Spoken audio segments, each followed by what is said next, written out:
Hey, ChefD here is all about maple syrup today. We bring one pail in full of sap. It's just like water. And then we put it into our bigger pots, and this has been going on since I got here this morning at 5 a.m. And then it comes over here, and this is the last finishing for me, and it's up to around 213 degrees. It's a whole lot thicker now.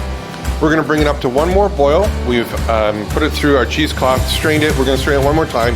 But this is the last of the boil that I'm going to do. And you have to be really careful.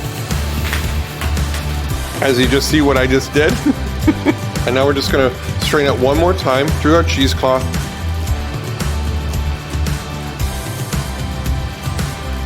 Then I take it, put it in our, oh yeah, look at that. Nature's goodness right here. Hey, I'm ChefD. You never know where I'm gonna be, but probably making a whole bunch of maple syrup.